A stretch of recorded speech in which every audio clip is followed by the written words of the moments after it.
नमस्कार, मैं हूं आपके साथ नेहा शर्मा और आप देख रहे हैं हमारा विशेष कार्यक्रम आध्यात्मिक ज्ञान चर्चा। और आइए शुरुआत करते हैं कार्यक्रम की और जानते हैं विचार जगत गुरु तत्वदर्शी संत रामपाल जी महाराज, सतलोक आश्रम बरवाला, जिला हिसार हरियाणा, बनाम हंसादेश पंथ के प्रमुख संत श्री सतपाल जी महाराज, पंजाबी बाग, दिल्ली के विचार। गीता ज्ञानदाता अध्याय 4 के श्लोक 34 में जिस तत्वदर्शी संत के पास जाकर तत्व ज्ञान को समझने के लिए कहता है, उस तत्वदर्शी संत की पहचान क्या है? तत्वदर्शी महापुरुष जो श्रोत्रिय ब्रह्मनिष्ठ हो, उनकी पहचान ये है कि जैसे आपने देखा होगा सूर्य है और आप कहें जी सूर्य की क्या पहचान है, तो सूर्य जब चमकेगा तो सारे संसार को दिखेगा। जो ज्ञान की चर्चा करते हैं वो तत्वदर्शी जो महापुरुष होते हैं, तत्व को जानते हैं, वो तत्व की ही बात करेंगे, वो और दाएं बाएं की बात नहीं करेंगे। जो तत्व की बात करेंगे और आपको तत्व को लखाएंगे। तो श्रोत्रिय ब्रह्मनिष्ठ महापुरुष जो होते हैं वो शास्त्रों के आधार पर, शास्त्रों द्वारा प्रमाणित, और वो तत्व दर्शन कराएंगे ताकि आपको उसका अनुभव हो। जैसे मैं आपके मुंह में, मैं आपको चीनी के बारे में बहुत कुछ कहता रहूं, पर आपको मिठास का अनुभव नहीं होगा। पर जब आपकी जिह्वा पर जब चीनी रखी जाएगी तो आपको मिठास का अनुभव हो जाएगा, फिर मुझे कहने की ज़रूरत नहीं है। ऐसे ही तत्वदर्शी महापुरुष जो होते हैं, जब उस शब्द का ज्ञान कराते हैं, उस तत्व का दर्शन कराते हैं, तो फिर कहने की ज़रूरत नहीं होती। तभी कहा गया है, कहा सुनी की है नहीं, देखा देखी बात, दुल्हा दुल्हन मिल पड़े फीकी पड़ी बारात। तो संसार की बारात फीकी हो जाती है और आत्मा परमात्मा का योग स्थापित हो जाता है। जो दीक्षा आप देते हैं वो आपको अपने गुरु से मिली है या खुद से आप दीक्षा देते हैं अपने भक्तों को? हमारे सदगुरु से मिली, हमारी गुरु परंपरा में, संत परंपरा में गुरु से मिली। महाराज जी, जब पूजा की विधि बताते हैं, श्रीमद् भागवत गीता में ये वर्णित है, ये चीज़ क्या? ये मैंने इसलिए आपको श्रोत्रिय ब्रह्मनिष्ठ कहा कि शास्त्रों के आधार पर, जो शास्त्रों में लिखा है उसके आधार पर सद्गुरु ज्ञान देते हैं, शास्त्रों द्वारा प्रतिपादित, इसलिए उनको श्रोत्रिय ब्रह्मनिष्ठ कहते हैं। अभी आपने सुने हंसादेश पंथ के प्रमुख संत श्री सतपाल जी महाराज, पंजाबी बाग, दिल्ली के विचार। और आइए अब जानते हैं जगत गुरु तत्वदर्शी संत रामपाल जी महाराज, सतलोक आश्रम बरवाला, जिला हिसार हरियाणा के विचार। श्री सतपाल जी महाराज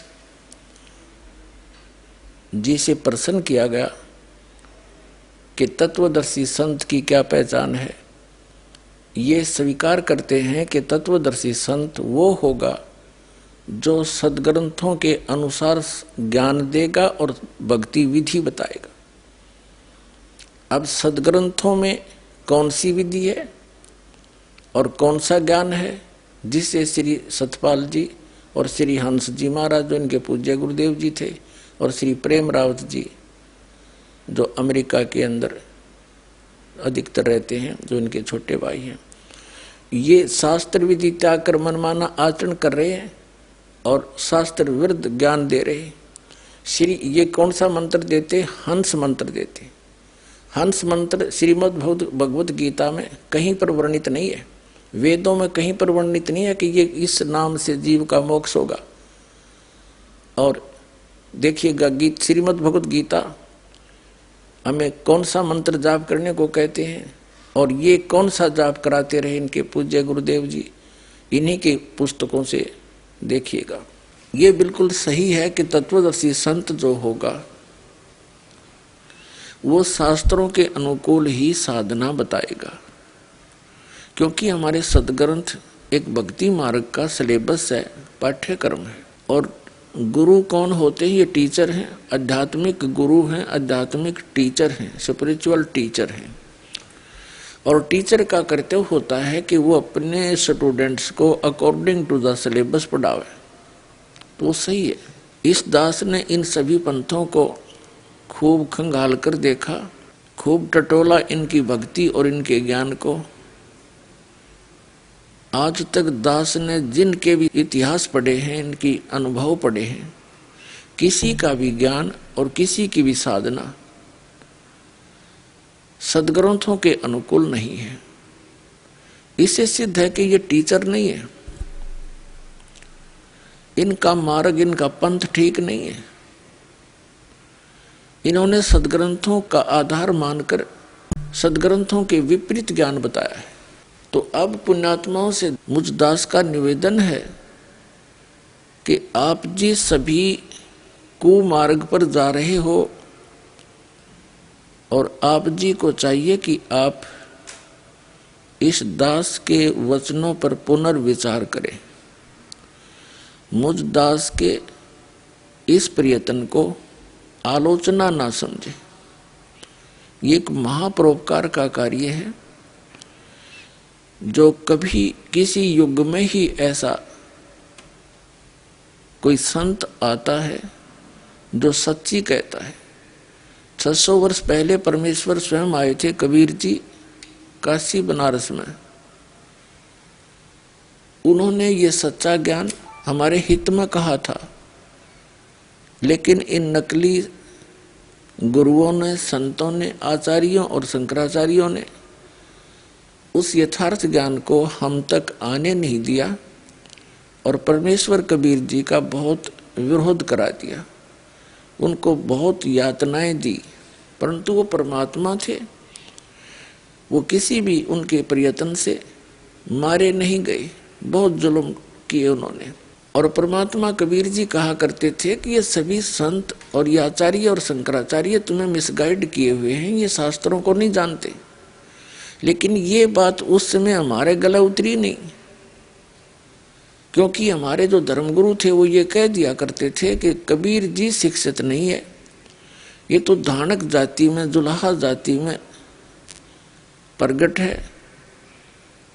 और उस समय केवल शास्त्रों को पढ़ने का अधिकार केवल एक ब्राह्मण वर्ग को था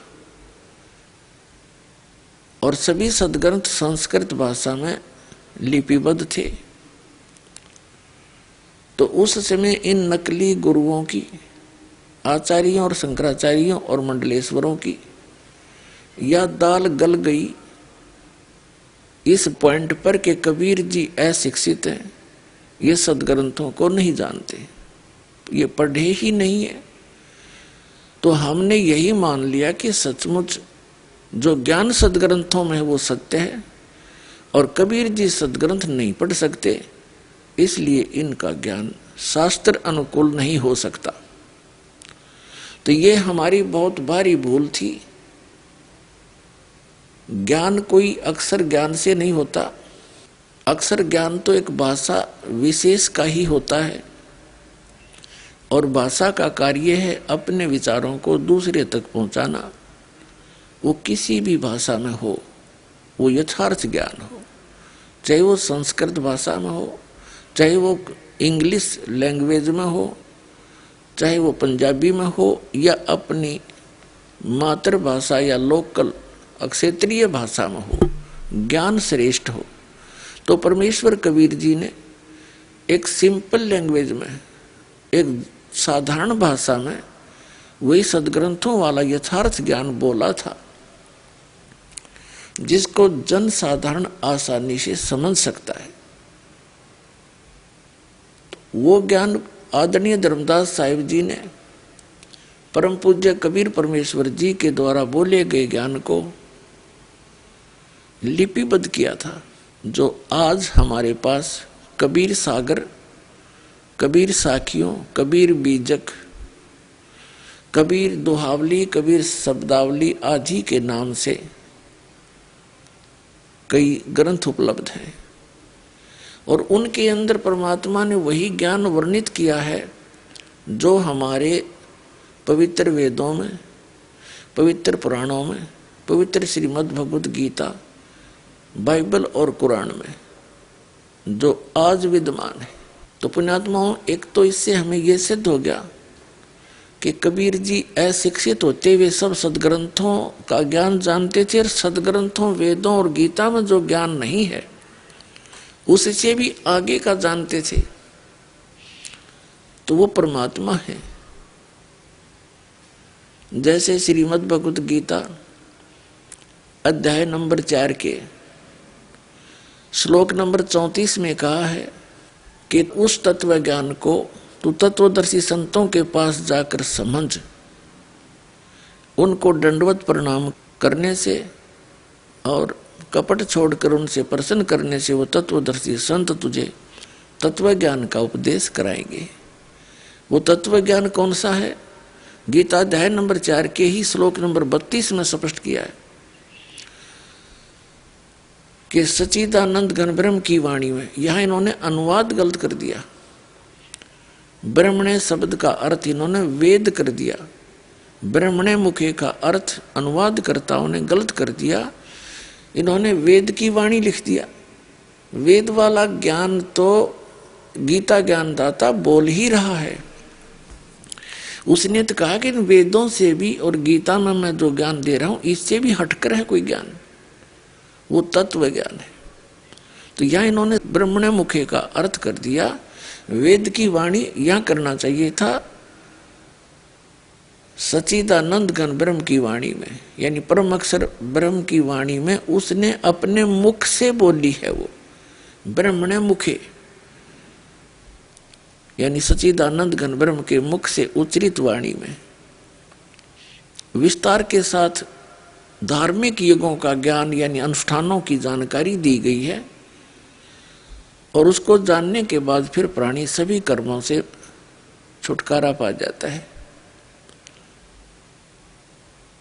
तो वो तत्व ज्ञान गीता ज्ञानदाता ने कहा कि वो कोई अन्य ज्ञान है, और उससे गीता ज्ञानदाता भी परिचित नहीं है।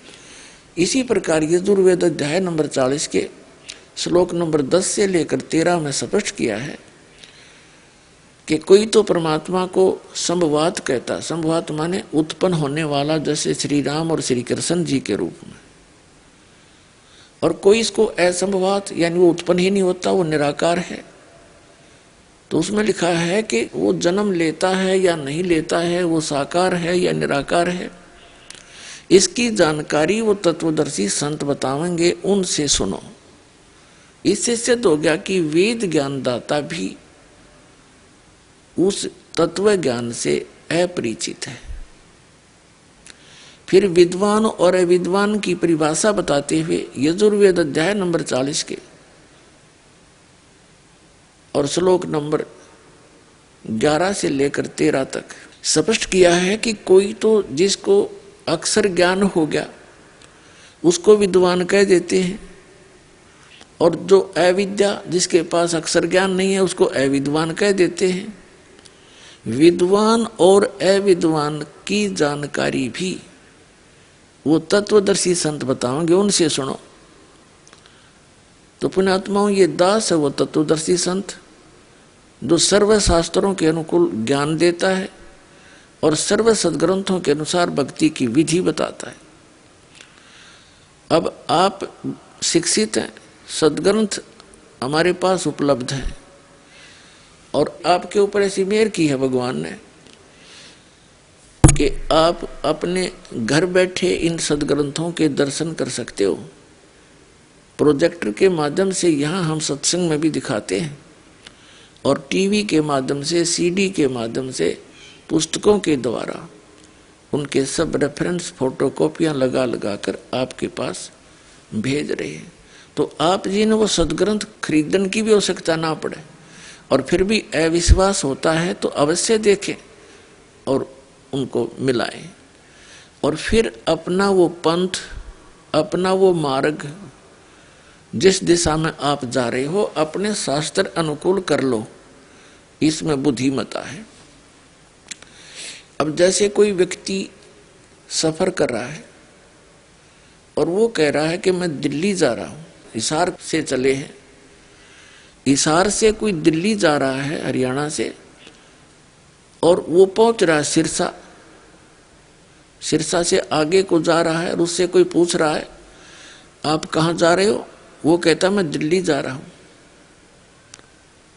दूसरा जा रहा है जोधपुर की तरफ, वो भी कह रहा है मैं दिल्ली जा रहा हूँ। कोई जा रहा है इधर लुधियाना साइड में, यहाँ हिसार से, और उससे कोई पूछता है कि आप कहाँ जा रहे हो, कि मैं दिल्ली जा रहा हूँ। तो पुण्यात्माओं, उन यात्रियों को कोई ये कह दे कि आपका मार्ग ठीक नहीं है, आपकी दिशा ठीक नहीं है, आप गलत जा रहे हो, तो क्या करना चाहिए उनको? उनको तुरंत रुक जाना चाहिए उसी स्थान पर, और उसका खूब निरीक्षण करे 1 2 4 10 से खूब पूछे और फिर आगे सफर करे। और किसी जैसे एक समस्या और आ गई है कि हम ऐसे मार्गदर्शकों के फंस गए, सब वही गलत दिशा ही बता रहे हैं, गलत दिशा को सही बता रहे।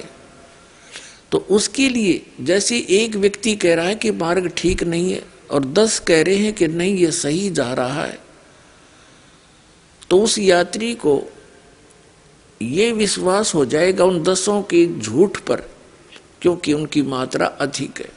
और दूसरा अकेला एक ये कह रहा है कि नहीं आप गलत जा रहे हो, तो उससे ये तो पूछे कि आप गलत क्यों बता रहे हो, ये सभी कह रहे हैं मैं ठीक जा रहा हूं। उसका प्रमाण मांगे उससे, और वो हितैषी है तो आपको प्रमाण भी देगा। अब जैसे मैप है, मानचित्र, वो व्यक्ति यदि आपको मानचित्र सिद्ध कर देता है कि आप यहां खड़े हैं और दिल्ली ये है और आप हिसार से चले हो, हिसार यहां पर है और आप जा रहे हो इधर लुधियाना, ये आगे लुधियाना देखो, ये आपके रोड पर लुधियाना लिखा है और आप यहां खड़े हो, आप आए हिसार से हो, हिसार से दिल्ली इधर है, तो फिर वो 10 के 10 झूठे सिद्ध हो जाने चाहिए, उनको त्याग देना चाहिए कि झूठ बोल रहे हैं और फिर अपनी दिशा ठीक करके आ जाना चाहिए। फिर दूसरी समस्या ये आती है श्रद्धालुओं के सामने कि हमने 10 वर्ष हो गए उपदेश ले रखा है उनसे, हमने 20 वर्ष हो गए, हम वापस इधर कैसे आए, आपके यहाँ कैसे नाम लें जो सच्ची साधना बताता है, हमारे उस इतने समय का क्या होगा, वो तो व्यर्थ हो गया। अब जैसे हिसार से कोई यात्री चला अपनी मोटर गाड़ी में और वो पहुंच गया सिरसा, जाना था दिल्ली, तो वो 90 किलोमीटर गलत चला गया और वहां उसको कोई बताता है कि आप गलत आ गए हो। अब ऐसा कोई मूर्ख नहीं होगा ये कहे कि मेरे इस 90 किलोमीटर में चल पड़ा, इसका क्या होगा, अब कैसे वापस जाऊं। ये बुद्धिमान व्यक्ति ये बात नहीं कर सकता, कति बालक कर सकता है जिसको कोई भी ज्ञान नहीं उस मार्ग का, तो उसका वो अपने आप समझ जाएगा कि सचमुच गलत आ गया और तुरंत मुड़ जाएगा, वापस आना ही पड़ेगा, तभी मंजिल पर जा सकता है। अगर उस 90 किलोमीटर को देखता रहा और वापस नहीं आया तो वहीं बैठा रहेगा, मंजिल तक नहीं पहुंच सकता। तो ऐसी दशा आज वर्तमान में दास देख रहा है उन श्रद्धालुओं की जो इन नकली पंथों में फंसे पड़े हैं, इन नकली संतों के पास फंसे पड़े, 2-2 3-3 पीढ़ी बर्बाद होगी। अब उनको सही दिशा बताई जाती है और मैप दिखाए जाते हैं, मैप हमारे सदग्रंथ है, इनमें प्रमाण दिखाए जाते हैं कि आप गलत दिशा पर जा रहे हो,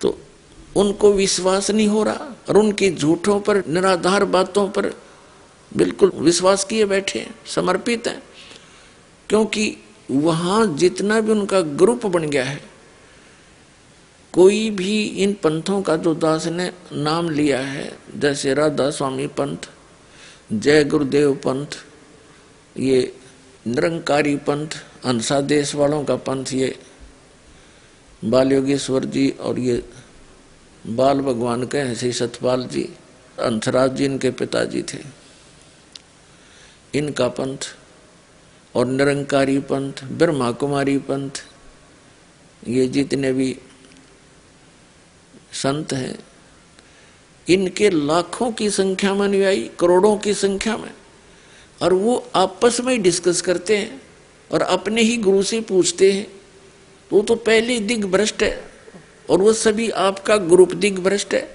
उन्हीं से पूछकर आप कैसे सही दिशा पकड़ सकते हो।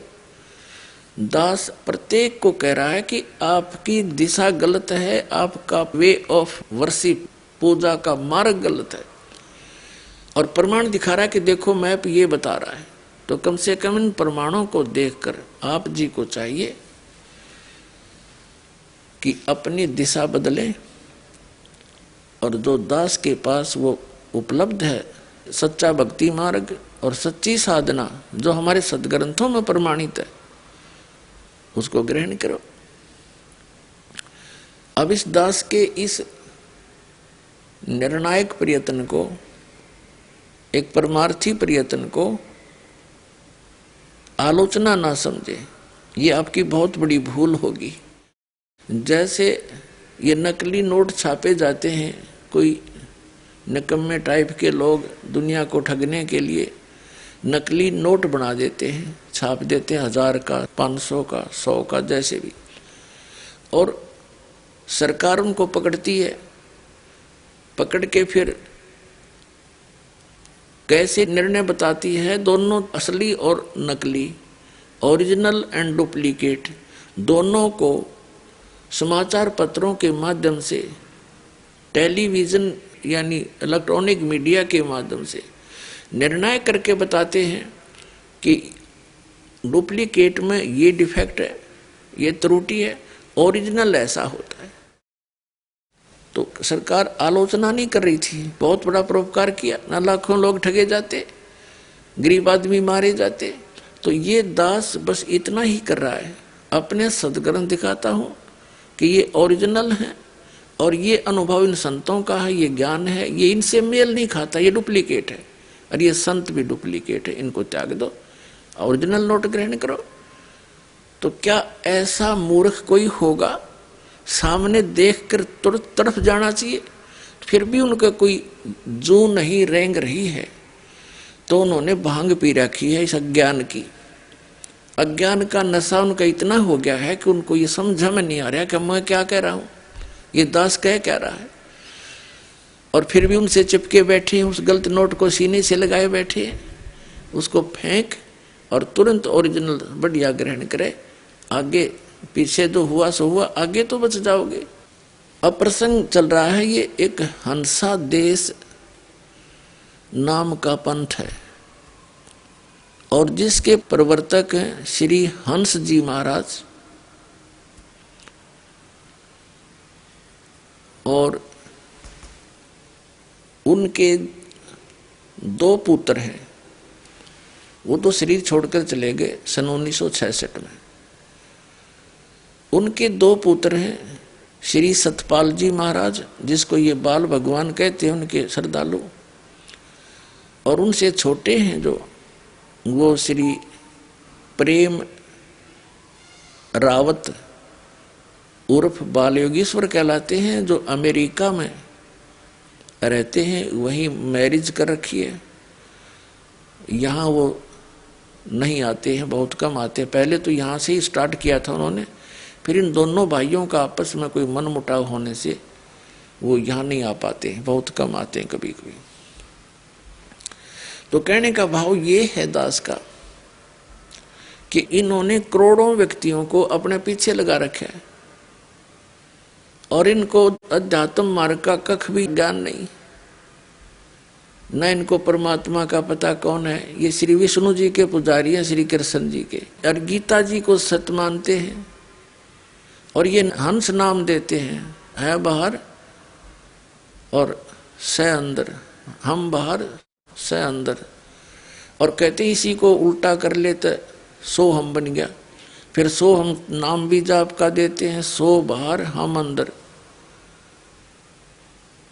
ये हंस नाम और सो हम नाम है कहीं गीता जी में। श्रीमद् भगवद गीता अध्याय नंबर 8 के श्लोक नंबर 13 में गीता ज्ञानदाता कहता है कि मुझ ब्रह्म का केवल एक ओम अक्षर है, नथिंग एल्स। और इस ओम नाम का जाप करते हुए जो शरीर त्याग कर जाता है, अंतिम सांस तक इसका सिमरण करता है, तो वो ओम से मिलने वाली परम गति को प्राप्त होता है। और ये हंस नाम देते है इनका कोई विधान, फिर है इनका शास्त्र अनुकूल ज्ञान। अभी दिखाता हूं आपको। ये है हंस योग प्रकाश नाम की एक पुस्तक है। ये हंस जी महाराज हैं, योगीराज परम संत सदगुरुदेव श्री हंस जी महाराज प्रकाशक हैं, श्री प्रेमनगर आश्रम रजिस्टर्ड हरिद्वार से। ये कहाँ से छपी है? ये है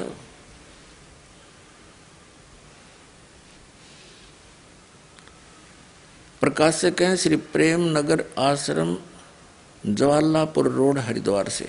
ये छापी किसने है? मुद्रक है Rajeshwari photo setters private limited, 2/5, Punjabi Bagh, नई दिल्ली। इतने ये देखिएगा दो शब्द, श्री श्री 108 श्री सदगुरुदेव परम संत योगी राज श्री हंस जी महाराज आनंद कंद सच्चिदानंद भगवान के श्री कर कमलों द्वारा इस ग्रंथ की रचना हुई है। यह ग्रंथ विक्रमी संवत यह है 1988 1989 यानी सन 1931-1932 में लिखा गया और संवत 1991 यानी सन 1934 में ये छप कर तैयार हुआ। अब देख लो 1934 से और आज 2012 तक 66 वर्ष तो वो हो गए और 12 ये 78 वर्ष हो गए। 78 वर्ष हो गए ये ज्ञान चलते और ये पढ़ते आ रहे हैं। ये क्या साधना बताते हैं देखिएगा इसके। अब इस पुस्तक के 212 पृष्ठ पर आपको ले चलते हैं, देखिएगा 212 पृष्ठ पे हंस योग प्रकाश है, 212 पृष्ठ पे। हंस नाम का प्राण है, श्वास अंदर जाता है तो श्वास के साथ स्वतः ही स की ध्वनि होती है और श्वास के बाहर आने पर हम की ध्वनि होती है। हम और स मिलकर हंस शब्द बनता है। उल्टा होने से यही हंस शब्द सो हम बन जाता है। कोई बात हुई है? बताओ। कहते हैं हंस का उल्टा कर लिया सो हम बन गया। उल्टा किए करने की जरूरत है जब सीधे बता रखे। गीता में नाम ओम नाम है नथिंग एल्स, ये बकवाद गढ़ रखी इन्होंने, कितना संसार डबो दिया। आगे देखो इसी 212 पृष्ठ पर हम पढ़ रहे हैं। सोहम शब्द की ध्वनि सभी प्राणियों के प्रति श्वास में होती रहती है। इसी को अजप्पा जाप कहते हैं। इसका मानसिक ध्यान करने में मन शीघ्र ही शांत एवं एकाग्र हो जाता है और सहज समाधि लग जाती है। इसी को परमण योग या ओंकार मंत्र कहते हैं। ये खाक है। ये ओंकार मंत्र कैसे हुआ? ओंकार मंत्र तो ओम है। किसी सदग्रंथ में देख लो, ये हंस को ओंकार थोड़ा का है, ये निरी झूठ बोल रही है। ओंकार का अर्थ है सर्वव्यापक, सर्वाधार, सर्वनियंता और सर्व पालन पोषण करने वाला। हंस नाम ही सब में व्यापक है। इससे सब प्राणी जिंदगी को प्राप्त रहते हैं, इसलिए यही सबका आधार है। इसी के अंदर होने से हम लोग मिलकर बैठते हैं। सबका नियंत्रण करने वाला भी यही है। श्वास के साथ सहकार और हंकार का श्रवण करने से प्राण उपासना होने लगती है और इसी को आत्मचिंतन कहते हैं। हंस सब का मूल कारण है। प्राणी मरने पर भी यह कहने में आता है कि हंस उड़ गया। अब इनकी अकल देखो पुण्यात्मा। ये कहते हैं कि जब जीव मर जाता है, शरीर छूटा है, तो यूँ कहते हैं कि हंस उड़ गया। हंस तो जीव, फिर जीव उड़ गया और जीव का जीव जाप करे। धिक्कार है तुम्हारी साधना को। अपने आप क्या बता रहे हैं? इन्हों कहे हैं हंस उड़ गया। हंस मतलब जीव गया और जीव का ये जाप करो, यानी हंस हंस जीव जीव जीव। ये कोई मंत्र है? चाहे इसने सांस से कर लो, चाहे 2 भाग कर लो इसका। जब कोई शास्त्र में सदग्रंथ पर प्रमाण नहीं, सदग्रंथ है वेद और गीता। ये भक्ति के मार्ग के और परम पिता परमात्मा के द्वारा अपने मुख कमल से बोला वो सच्चिदानंद घन ब्रह्म की वाणी, कबीर वाणी, ये प्रमाणित सदग्रंथ है। और जैसे पुराण है, ये पुराण गॉड गिवन नहीं है। वेद और गीता गॉड गिवन ज्ञान है। पुराण क्या है? श्री ब्रह्मा जी ने वेदों को पढ़ा, जैसा उसकी बुद्धि ने काम किया, अपना अनुभव और जो भी सृष्टि आदि उसके जीवन के बाद की जो सृष्टि है वो बोली, जो घटना घटी वह सुना दी। उससे अन्य ऋषियों ने सुना, उनसे अन्य ने सुना, उनसे अन्य ने सुना और लास्ट में जिसने वो ज्ञान सुनाया बोला, उसके नाम से पुराण बना दी। कोई विष्णु जी का उपासक था, उसने विष्णु पुराण बना दी। कोई शिव का उपासक था, उसने शिव पुराण बना दी। जो देवी का उपासक था, उसने देवी पुराण बना दी। उनके वक्ता अलग अलग है। और ज्ञान ये ब्रह्मा जी के द्वारा दिया। तो ब्रह्मा जी से प्राप्त जैसा उसका अनुभव का ज्ञान था, स्वयं लेखक प्रवक्ता का अपना ज्ञान वो मिला करके 18 पुराण बना दिए। यदि इन पुराणों का ज्ञान वेद और गीता से नहीं मिलता तो यूजलेस है। वो एक व्यक्ति विशेष का ज्ञान है, किसी ऋषि विशेष का ज्ञान, उसका अपना अनुभव है। और वो अनुभव वेद और गीता और परमात्मा सच्चिदानंद घन ब्रह्म की वाणी से नहीं मेल खाता तो यूजलेस है, वो व्यर्थ है। तो ये व्यर्थ ज्ञान है इनका। अब देखिएगा, ये खुद कहते हैं, जब ये हंस योग प्रकाश 212 पृष्ठ हम पढ़ रहे हैं, प्राणी के मरने पर यही कहने में आता है कि हंस उड़ गया। कोई बात है, फिर हंस तो फिर जीव उड़ गया, जीव निकल गया। और जीव की पूजा बता रहे, हंस नाम माने जीव का, इस हंस यानी जीव की पूजा बता रहे हैं। हमारे मानस हृदय में भी हंस निवास करता है, वो जीव ही रहता है हृदय में। हमारी रामायण हंस की ही गाथा है, हंस की गाथा है, वो तो श्री रामचंद्र की गाथा है। या फिर 220 पृष्ठ पर देखिएगा, इसी हंस योग प्रकाश यानी श्री हंस जी का अनुभव है। ये 220 पृष्ठ पे यहां जाते हैं। योग अभ्यास काल में चलते फिरते सोते जागते सब समय में योगी को हंस मंत्र का जाप करना चाहिए। जीव का जाप करे, जीव जीव जीव जीव जीव, हंस हंस हंस हंस, ये कोई बात है? बड़का खिलौना बना रखे ना। उसे प्राण चलते हैं, वह हम करके बाहर निकलता है और सह करके अंदर प्रवेश करता है। ये देखो, इस तरह हंसो हंसो शब्द से बार बार फिरते रहने से उल्ट कर सोहम हो जाता है। इन कितना बकवाद कर ले, ये कोई बात है इनकी? जब हंस जाप है, उसे कुछ भी हंसो हंसो हंस, हंस का और सोहम बन गया। तुम गीता को सत्य मानते हो, गीता में ओम मंत्र है, यो लाए कहाँ तो तुम हंस और सोहम। कबीर साहब कहते हैं, सोहम शब्द हम जग में लाए और सार नाम सार शब्द हमने गुप्त छिपाए। कबीर परमेश्वर के पृथ्वी पर इस कलयुग में प्रकट होने से पूर्व ये सोहम शब्द किसी सदग्रंथ में, वेद और गीता में नहीं है। तो अब इन्होंने अपने उस अज्ञान मंत्र को, व्यर्थ मंत्र को सोहम से जोड़ने की कुचेष्टा की है। और सोहम के भी 2 भाग कर लिए। अरे कमाल के बाद मोटरसाइकिल ने 20 तक तोड़ ले, एक पहियानों का यो इधर घुमा लो और इसने इधर ले जाओ, उसका काम बिगाड़ दिया तुमने। वह बढ़िया बना दी, वह बनी बनाई ठीक थी, वो सीधा ही रहना चाहिए था, वो तभी काम करती। ऐसा भट्ठा बैठा रखे न ज्ञानी तत्वज्ञानहीन प्राणियों ने। और कब आगे ये योगेश्वर, महर्षि, मंडलेश्वर, आचार्य और शंकराचार्य के पद प्राप्त करके इनको कह भी ज्ञान नहीं अपने सदग्रंथों और अध्यात्म मार्ग का और भक्ति मार्ग का।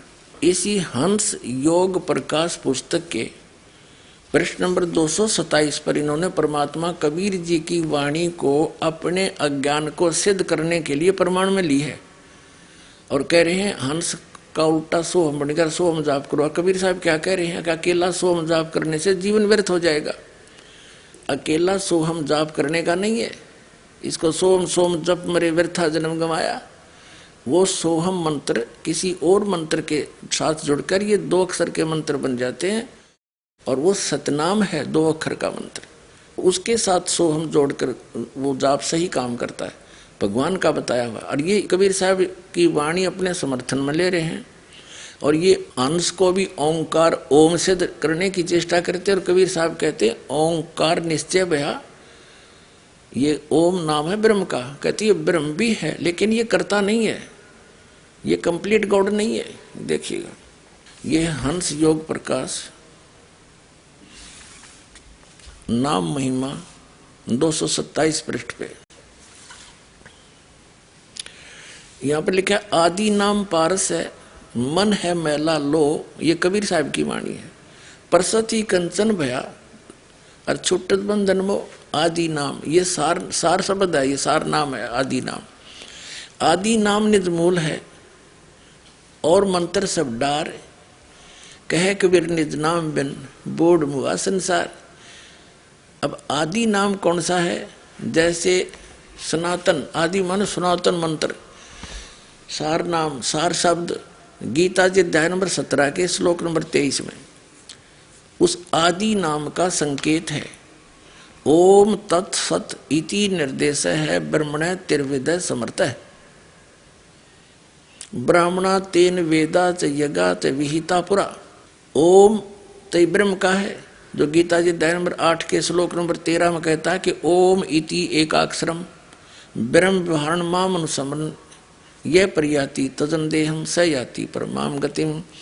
मुझ ब्रह्म का, क्योंकि गीता ज्ञानदाता श्री कृष्ण में बोल रहा है, वो ब्रह्म जो विष्णु और ब्रह्मा और शिव जी के जो पिताजी हैं, उसने प्रतिज्ञा कर रखी है कि मैं कभी किसी के समक्ष अपने ओरिजिनल रूप में नहीं आऊंगा। इसलिए गीता जी अध्याय नंबर 7 के श्लोक नंबर 24-25 में कहता है कि ये बुद्धिहीन जन समुदाय मुझ अव्यक्तम व्यक्तिम आपनम मनन्ते अबुधा, मुझ अव्यक्त को मैं छुपा रहता हूं अपनी योग माया से, मैं किसी के समक्ष नहीं आता। और ये बुद्धिहीन मुझे मनुष्य रूप में श्री कृष्ण मान रहे होंगे, आई एम नॉट कृष्ण। वो तो कृष्ण में बोल रहे थे, फिर कृष्ण जी से बाहर निकलकर इतना स्वरूप दिखाया, कृष्ण जी दिखे नहीं अर्जुन ने, केवल वो उसका प्रकाश। ये कहते हैं भगवान ज्योति है, और अर्जुन ने भी भगवान की ज्योति देखी। अर्जुन ने तो ज्योति प्रकाश, उस ज्योत स्वरूप उस साकार भगवान को देखा था। उसके शरीर का प्रकाश था इतना, हजारों सूर्य जितना। उन ज्योति ज्योति थोड़ी देखी तो सारा कुछ देखा, उसे हाथों में देखा, आपके मुंह में ये सब जा रहे हैं, 1000 हाथ थे उनके, अन्यों के। अर्जुन ने भी गीता में भगवान की ज्योति देखी थी। भगवान ने, अर्जुन ने तो साकार नर आकार उसका प्रकाश में तेजों में शरीर युक्त देखा था। तो ये कहता है कि मैं कभी किसी के समक्ष नहीं आता। और गीता जी अध्याय नंबर 4 के श्लोक नंबर 5 और 9 में कहता, अर्जुन तेरे और मेरे बहुत जन्म हो चुके हैं, तू नहीं जानता मैं जानता हूं।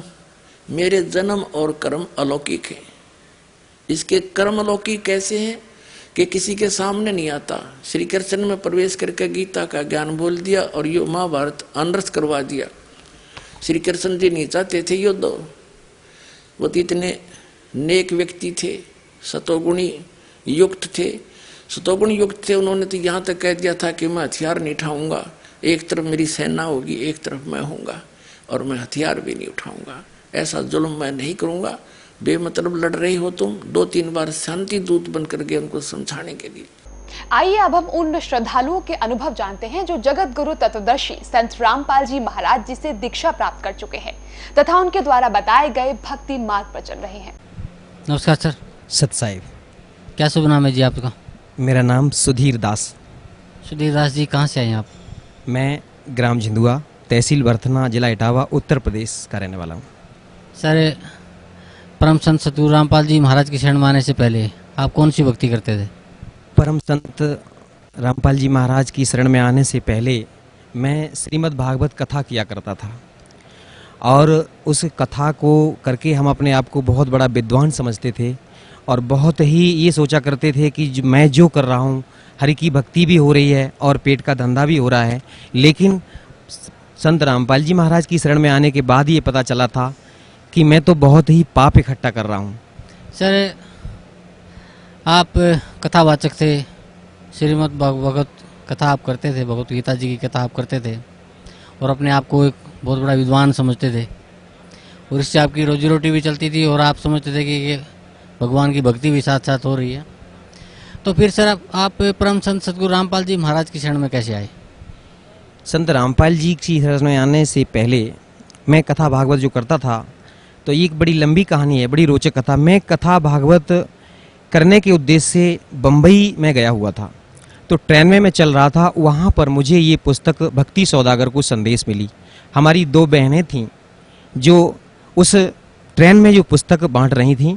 तो एक तो मतलब जो टेम्पलेट ले रखा था उन्होंने, और पीछे से दूसरी पुस्तक लेकर के चल रही थीं। तो टेम्पलेट पर मैंने देखा है कि कौन ब्रह्मा का पिता है, कौन विष्णु की माता, शंकर का दादा कौन है, इस तरीके के जो सवाल मेरे दिमाग में कभी उठे भी नहीं थे। ऐसे सवाल देख करके मैं तो बड़ा हैरान रह गया। और जब मैंने पूछा, मैंने कि भाई ये पुस्तक कहाँ मिलेगी, तो उन्होंने इशारा किया कि वो पीछे हमारी बहन जी आ रही हैं, वो आपको ये पुस्तक देंगी। तो मैंने वो पुस्तक ले ली।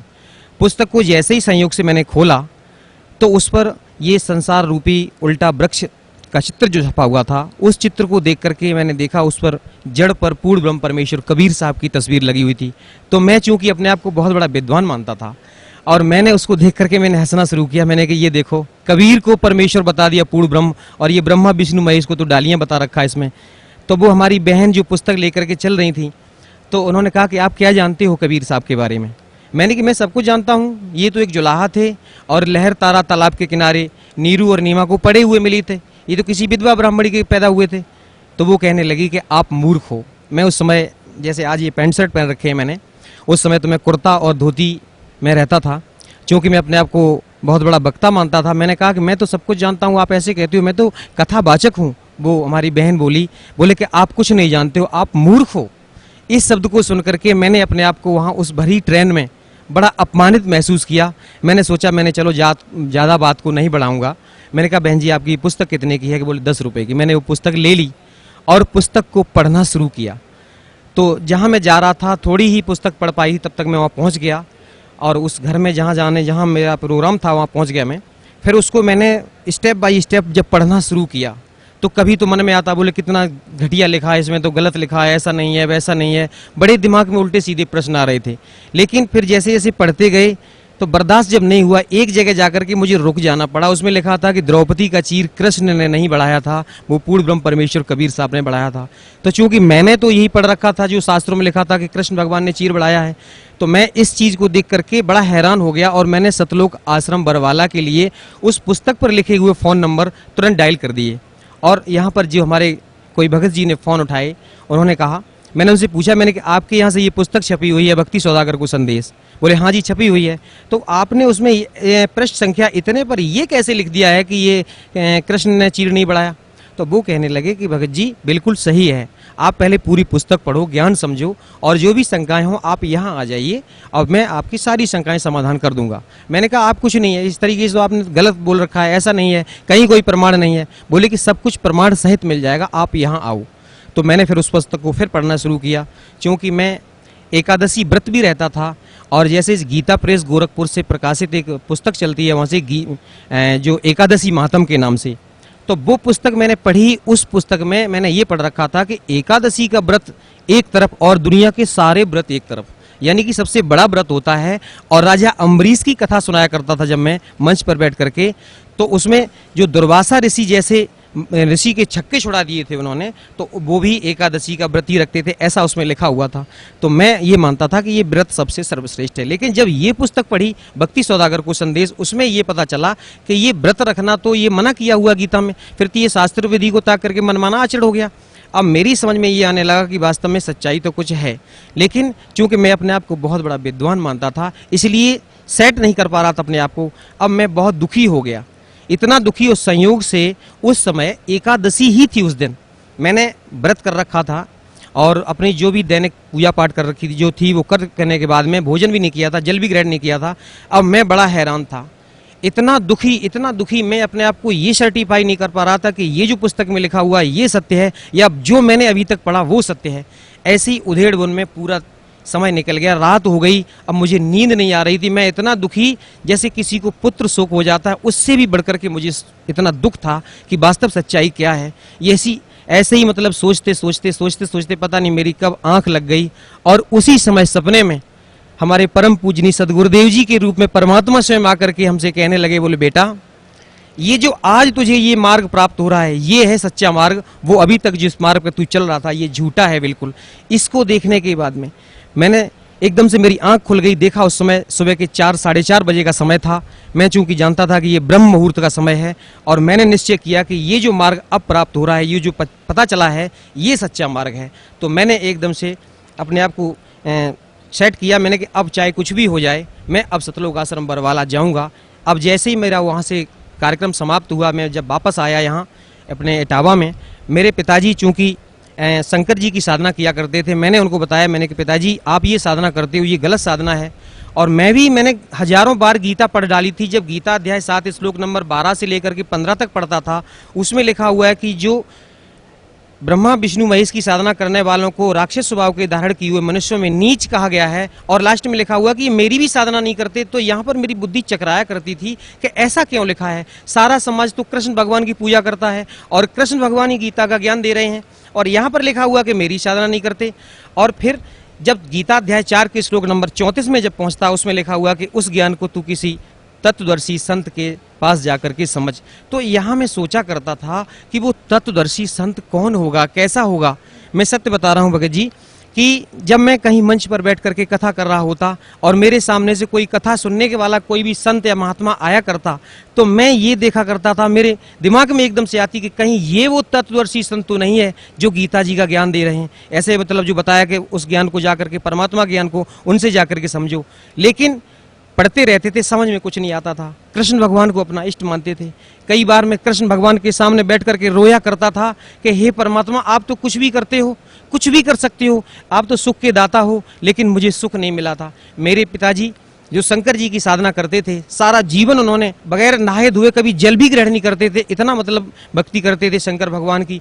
और उनके जीवन पर अगर हम थोड़ा सा प्रकाश डालना चाहेंगे कि उनके जीवन में कभी सुख नहीं मिला, जब उन्हें किसी प्रकार का कोई सुख नहीं मिला। भक्ति इतनी ज्यादा करते थे, लेकिन आध्यात्मिक लाभ तो बहुत दूर रहा, वैसे भी कोई उनको लाभ नहीं हुआ। भरी जवानी में उनकी आंखें खराब हो गईं, इतने दुखी रहते थे, साधना करते थे, फिर भी आगे चल करके धीरे धीरे, हम 2 भाई थे, हमसे बड़े भाई जो थे वो भी हमारे भाई और भाभी दोनों लोग चल बसे। उनके जीवन में इतना कष्ट आया, इतना कष्ट मिला उन्हें, कभी कोई सुख नहीं मिला, क्योंकि इतना उनको दुख मिला और भक्ति फिर भी चलती रही। मेरी माताजी भी शेरावाली की भक्ति करते थे और हम भी बचपन से ही पता नहीं कैसे अपने को सेट किए हुए थे। कृष्ण भगवान को, विष्णु भगवान को, शंकर जी की जैसी साधना हमारे घर में चल रही थी, हम भी उसी साधना को कर रहे थे। लेकिन उस साधना से ना तो मुझे कोई लाभ हुआ, ना हमारे परिवार वालों को, उल्टा कष्ट पर कष्ट ही आते रहे। और हम प्रार्थना किया करते थे कि मालिक मुझे सुख दे। जब मैं कथा भागवत करने लगा तो मैंने ये सोचा कि मेरे ऊपर अब कृष्ण भगवान ने बड़ी दया की है, क्योंकि अब तो ये हमारा धंधा भी चलने लगा था, पैसा भी मिलता था, इज्जत सम्मान सब कुछ मिलने लगा। तो अब मेरी समझ में ये आ रही थी कि इन कृष्ण भगवान ने ही मुझे सब कुछ दे रखा है, सारा सुख दे दिया, ये सुख के दाता हैं। लेकिन फिर भी मन में कहीं ना कहीं अशांति जरूर रहती थी। तो मैंने अपने पिताजी से आकर के बताया, मैंने कहा पिताजी जो आप साधना कर रहे हो, ये तो इसमें पुस्तक में लिखा हुआ कि सब गलत साधना है। जब मैंने उस पुस्तक को पढ़ करके उनको सुनाया, पहले तो वो नहीं माने, बोले कि बिल्कुल झूठ है ये। लेकिन जब मैंने क्रम से उस पुस्तक को पढ़ करके सुनाया, सृष्टि रचना पढ़ के सुनाई, तो सारी कहानी उनके समझ में आई। पिताजी को इतनी तड़प बनी कि चलो जल्दी करो। उस समय हम उनको लेकर के और सतलोक आश्रम बरवाला के लिए चले, तो हमारे गांव के और भी भगत लोग चल दिए। लगभग 12-15 लोगों को लेकर के हम यहाँ पर आ रहे थे। जैसे ही हम रोहतक में पहुंचे तो रोहतक में उतर करके हमने देखा, मैंने चलो अब ट्रेन का पता करता हूँ, यहाँ से कितने बजे मुझे ट्रेन मिलेगी। वो रोहतक की जो ट्रेन थी वो उधर भिवानी की तरफ जा रही थी, इसलिए मुझे वो छोड़नी पड़ी। तो लोगों ने बताया कि आपको यहाँ से ट्रेन मिलेगी जींद के लिए, आपको जींद जाना है। तो मैं अब ट्रेन का पता करने के लिए जैसे ही गया वहाँ पर, तब तक कुछ काल के ऐसे दूत लग गए, कुछ वहाँ पर आकर के हमारे जो साथियों को उन्होंने भ्रमित कर दिया। अरे कि आप कहाँ जा रहे हो? उन्होंने बताया कि मैं बरवाला जा रहा हूँ, संत रामपाल जी महाराज के आश्रम में जा रहा हूँ, सतलोक आश्रम में। तो उन्होंने कहा अरे वहाँ क्यों जाते हो, वो तो बहुत बड़ा जादूगर है, वो तो बहुत बड़ा तांत्रिक है, और वहाँ जाओगे तो फिर तो आपको इतना वो बसीभूत कर लेगा कि आपका दुनिया में कहीं मन नहीं लगेगा, बार बार भाग करके इधर आओगे। ऐसे कह करके उनको भ्रमित कर दिया। और मैं जैसे ही ट्रेन का पता करके आ रहा था, तब तक एक सज्जन कह रहे थे, बोले कि मेरी भक्तमती एक बार करौथा आश्रम में चली गई थी और उनको वहाँ पर प्रसाद दे दिया था। मैंने वो प्रसाद मैं उनको ग्रहण नहीं करने दिया, भैंस की नांद में फेंक दिया। तो वो मूर्ख कह रहा था कि वो भैंस खूंटा तोड़ करके सतलोक आश्रम करौथा में पहुंच गई थी, ऐसा जादूगर है वो। तो अब क्या हुआ, तो हमारे और जो साथी थे वो कहने लगे भाई तो हम नहीं जाएंगे वहाँ पर। तो मैंने उनसे कहा, मैंने कि आप लोगों की सबसे बड़ी भूल तो ये है कि आप विश्वास बहुत जल्दी करते हो। पहले तो आपने मेरी बात पर विश्वास किया, आप यहाँ तक आ गए, अब इन लोगों पर विश्वास कर रहे हो। ऐसा ना करो, आप पहले मेरी बात मानो, चलो हम जड़ तक चलेंगे, जहाँ सच्चाई का मतलब पता लगा के आएंगे वास्तव में सच्चाई क्या है। तो कुछ लोग नहीं माने, वो कहे नहीं हम तो घर जाएंगे। हम कहे तो भैया ठीक है, आपको जाना है तो जाओ। मैं और मेरे पिताजी, हम दोनों लोगों ने दृढ़ निश्चय किया कि हम लोगों को बिल्कुल जाना ही है और सच्चाई का पता लगा करके लौटेंगे। अब हम जैसे ही यहाँ बरवाला पहुँचे, बरवाला पहुँचने के बाद मैंने फ़ोन किया, मैंने कि मैं यहाँ पर रोडवेज बस स्टैंड पर खड़ा हूँ। तो यहाँ सतलोक आश्रम की वहाँ गाड़ी लेकर के जैसे ही पहुँचे भगत जी हमारे, हम लोगों को लेके आए, तो मन में बड़ी शांति आई कि भाई ये तो बहुत अच्छे लोग हैं। अब जैसे ही हमने अपने आप को ये सेट कर रखा था कि सतलोक आश्रम में पहुँचेंगे तो वो कोई जादू तांत्रिक होंगे, वो कुछ खाने पीने के लिए सामान देंगे जैसे उन्होंने बताया था, तो हम खाएंगे नहीं, चलो देख लेंगे वहाँ पर। लेकिन जैसे ही सतलोक आश्रम बरवाला में जैसे ही प्रवेश किया, वो पुराना वाला जो दौलतपुर रोड पर आश्रम है उसमें जैसे ही प्रवेश किया, मैंने वहाँ पर अपने बहुत से लोगों को देखा। ऐसा लगा कि इन लोगों को से हम पता नहीं कितने दिनों से इनसे परिचित हैं, कितने दिनों से इनको जानते हैं। एक भगत जी हमारे पास आकर के एकदम से तुरंत हमसे गले लिपट गए, बोले भगत जी कितने दिनों बाद आप आए हो। ऐसा लगा कि इनको हम पता नहीं कितने दिनों से जानते हैं, और बड़ा अच्छा सा लगा। फिर उन्होंने मुझे सारी व्यवस्था दिखाई, नाम लिया, उपदेश लिया। मेरे ऊपर संत रामपाल जी महाराज की दया 11 अक्टूबर सन 2009 को हुई थी। उसके बाद में मालिक ने मेरे साथ बहुत चमत्कार किए। सर, परम संत सतगुरु रामपाल जी महाराज की शरण माने के बाद आपको क्या लाभ मिला? सबसे बड़ा तो लाभ मुझे ये मिला कि जब हम लोग सतलोक आश्रम बरवाला पहुंचे और सतगुरुदेव जी से उपदेश लेने के बाद में दर्शनों के लिए जब गए, पिताजी मेरे साथ थे, क्योंकि मेरे पिताजी, मैंने आपको पहले बताया भगत जी, उनको दिखाई नहीं देता, आंखें खराब हो चुकी हैं, तो मैंने क्यों उंगली पकड़ करके ले जा करके दर्शन के लिए ले गया। तो मेरे पिताजी सतगुरुदेव की चरणों में फूट फूट कर रोने लगे। वो कहने लगे, बोले बेटा आप क्यों रोते हो? तो जब ये शब्द मैंने सुना कि ये मेरे पिताजी की उम्र उनसे ज़्यादा लग रही थी और उन्होंने बेटा शब्द कहा, तो मेरे दिमाग में हथौड़ा सा लगा। बोले कि ये कैसे कह सकते हैं, कोई भी ऐसा नहीं कह सकता है, अपने से उम्र में बड़े को बेटा नहीं कह सकता, ये तो स्वयं परमात्मा ही है। और मैंने जब दंडवत प्रणाम किया तो कहने लगे, बोले बेटा तू नहीं जानता है, तुझे कैसे निकाला मैंने, ऐसे परमात्मा की शरण में तू आ गया है, तेरा उद्धार हो गया। मेरे पिताजी फूट फूट कर रोने लगे। वो कहने लगे, क्यों रोते हो? तो पिताजी ने कहा कि मेरी उम्र पूरी व्यर्थ चली गई। तो उन्होंने कहा, नहीं नहीं, मैंने आपकी 20 वर्ष की उम्र और बढ़ाई है। तो मैंने उस समय ये शब्द बड़ा अतिशयोक्ति माना, मैंने कि ऐसे गुरुजी ने कह दिया होगा, लेकिन ये सत्य था। हम लोग जब उपदेश लेने के बाद घर वापस पहुंचे, पिताजी पर एकदम अचानक उन पर अटैक पड़ा और इतनी हालत उनकी बिगड़ने लगी, मुझे ऐसा लगा कि अब इनकी मृत्यु होने वाली है। लेकिन परमात्मा ने ये शब्द बोला था, मुझे उस पर विश्वास था कि कोई भी संत होता है, जो परम संत होते हैं, सदगुरु होते हैं, वो झूठ नहीं बोलते हैं, जो कह देते हैं वो सत्य होता है। मैंने तुरंत सतलोक आश्रम बरवाला में फ़ोन लगाया और उनको बताया, मैंने भगत जी मेरे पिताजी की हालत ऐसी ऐसी बहुत ज़्यादा ख़राब हो रही है। तो उन्होंने कहा कि अमृत जल और प्रसाद जो रखा है उसको दे दो और दंडवत प्रणाम करने के बाद में परमात्मा से प्रार्थना करो और जितनी जल्दी हो सके आप शीघ्र यहाँ ले आओ। भगत जी 2 बार अटैक पड़ा उनको और उसके बाद में हालत, जैसे ही मैंने उनको प्रसाद और अमृत जल दिया, उनकी हालत में तुरंत सुधार हो गया। उसके बाद में मैं तुरंत ही वहाँ से निकला और सतलोक आश्रम बरवाला में आकर के सदगुरु देव जी के चरणों में दंडवत प्रणाम किया। और इस तरीके से मालिक ने आज तक, अब मेरे पिताजी को किसी प्रकार की कोई दिक्कत नहीं है और जैसा उन्होंने कहा था कि उनकी उम्र बढ़ाई है, वो बिल्कुल स्वस्थ हैं। इस समय उनकी उम्र लगभग 86 वर्ष की हो रही है। उसके बाद में हमारे साथ और बहुत से चमत्कार किए, मेरी स्वयं उम्र बढ़ाई, मेरे बच्चे को जीवन दान दिया। एक बच्चा मेरा बड़ा वाला एक दिन एक पेड़ पर जमनी खाने के लिए चढ़ गया था और उस पेड़ से अचानक वो गिरा। जहाँ पर गिरा था वहाँ पर चारा खिलाने के लिए, बैलों को चारा खिलाने के लिए ये नांद जो बना रखी होती है, उसके और बीच में एक खूंटा गड़ा हुआ था, उनके दोनों के बीच में गिरा। अगर मान लीजिए सिर उसकी उसमें लगता पक्की चट्टान सी थी तो सिर फट जाता तो उसकी मृत्यु हो जाती। अगर खूंटे के ऊपर गिरता कहीं भी, मतलब पेट में या कहीं घुस जाता तो उसकी मृत्यु हो जाती। उस दिन उसका मृत्यु योग था, लेकिन मालिक ने इतनी दया की कि उस नांद और खूंटे के बीच में वो गिरा। थोड़ा सा हाथ में चोट लगी, जो मालिक की दया से वो अब बिल्कुल सही है, ऐसे उसकी जान बचाई। और एक दिन छोटा बेटा मेरा यहाँ सतलोक आश्रम बरवाला में आया हुआ था मेरी माताजी के साथ में, और यहाँ से जब जो लोग वापस जा रहे थे, चूंकि इटावा रेलवे स्टेशन पर इनको उतरना था, लेकिन माताजी तो उतर गई, वो छोटा बच्चा उतर नहीं पाया और ट्रेन चल पड़ी। ट्रेन चल पड़ी तो माताजी एकदम दहाड़े मार मार के रोने लगी कि मेरा बच्चा चला गया, मेरा बच्चा चला गया। हमारे और भी गुरु भाई हमारी माताजी के साथ में थे, उन्होंने मेरे पास फ़ोन किया, बोले भगत जी आपका छोटा बेटा ट्रेन से नहीं उतर पाया है और माताजी इस तरीके से बहुत ज़्यादा रो रही हैं। तो मैंने उनसे कहा कि माताजी से आप कहो कि वो चुपचाप घर जाएं, वो परमात्मा का बच्चा है, वो मेरा बच्चा नहीं है, मालिक अपने आप दया करेंगे, वो बच्चा अपने आप घर आ जाएगा, आप चिंता ना करो।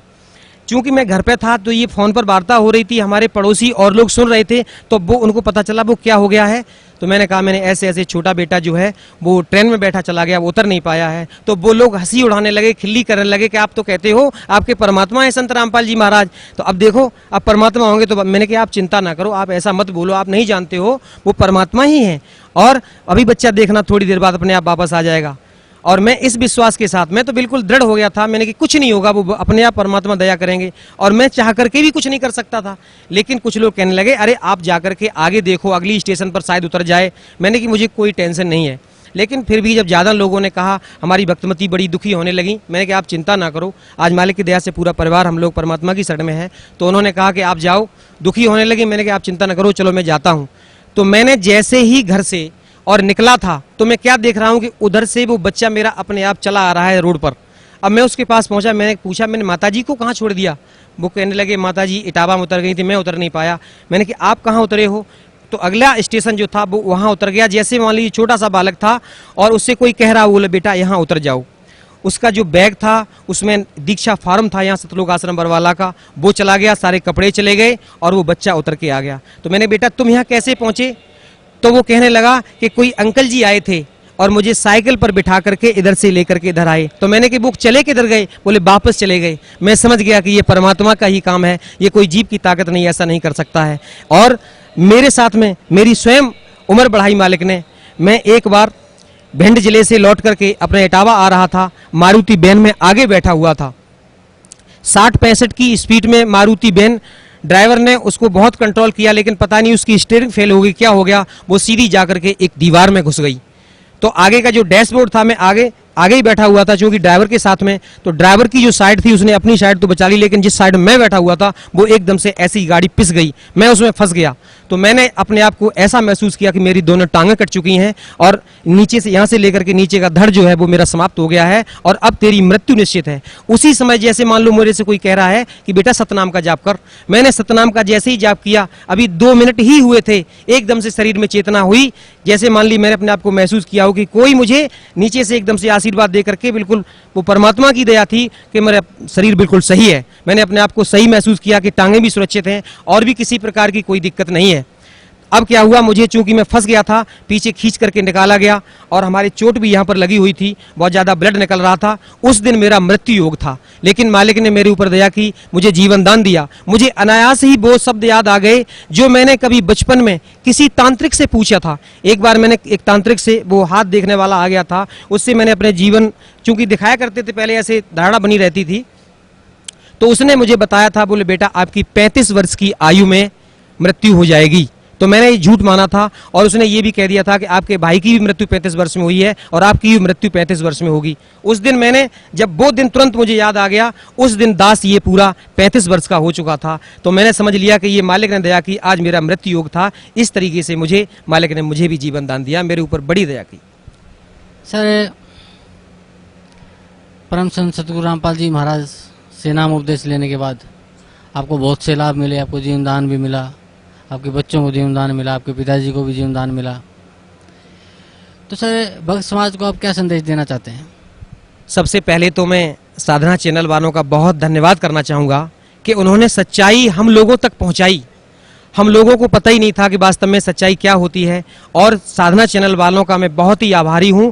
और ख़ास तौर से मैं अपनी बहन नेहा शर्मा का धन्यवाद करना चाहूँगा कि जिस तरीके से उन्होंने हम लोगों के सामने उस कार्यक्रम को जो पेश किया है, उससे लोगों को बहुत अच्छी तरीके से समझ में आ रहा है। और साधना चैनल वालों का इतना धन्यवाद करना चाहूँगा कि उन्होंने सच्चाई को हम लोगों तक पहुँचाया, और मीडिया का काम भी यही है कि सच्चाई को सामने पहुँचाए। और भक्त समाज को ये संदेश देना चाहूँगा कि जो भी आज हमारे भाई जो राम कृष्ण विष्णु इनकी चक्कर में पड़े हुए हैं, जो हमारी तरीके से कथावाचक बन करके अपने आप को बहुत बड़ा विद्वान कह रहे हैं, मैं उनसे बार बार प्रार्थना करना चाहूँगा कि आप यहाँ सतलोक आश्रम बरवाला, जिला हिसार, हरियाणा में आओ। वो छोड़ दो झूठा नाम, और ये साधना करने से कोई लाभ नहीं है। और अपने आप को जो विद्वान मानते हो, आप विद्वान नहीं हो, आप पाप के भागी हो रहे हो। और सतलोक आश्रम बरवाला में स्वयं कबीर परमेश्वर के अवतार संत रामपाल जी महाराज आए हुए हैं, उनकी शरण में आने के बाद आपको कल्याण हो सकता है। नहीं तो विश्व में कोई भी संत, कहीं भी, कोई भी मंदिर मस्जिद में जाने से कोई भी आपका कल्याण नहीं कर सकता है। ये मैं सत्य कह रहा हूँ, और ये बिल्कुल ये यथार्थ है कि परमात्मा की शरण में आने के बाद ही आपका कल्याण संभव है, नहीं तो कहीं कल्याण संभव नहीं है। ये झूठी कथा भागवत करने से या किसी तरीके से अपने आप को विद्वान साबित करने से अपने आप को धोखा दे रहे हो, ये मनुष्य जीवन बर्बाद कर रहे हैं अभी आप। ये पूर्व जन्म के संस्कार आपके हैं जो आपको मिले हुए हैं। तो मैं आपसे प्रार्थना करना चाहूँगा कि जो लोग भी साधना चैनल के माध्यम से हमारी इस बात को सुन रहे हैं, मैं सबसे ये संदेश पहुंचाना चाहूंगा कि बहुत जल्दी शीघ्र अतिशीघ्र बिना किसी पल को गंवाए हुए सतलोक आश्रम बरवाला, जिला हिसार, हरियाणा में आइए और सतगुरुदेव रामपाल जी महाराज से नाम दीक्षा लीजिए और अपना कल्याण करवाइए। सत साई। जी, धन्यवाद आपका बहुत बहुत।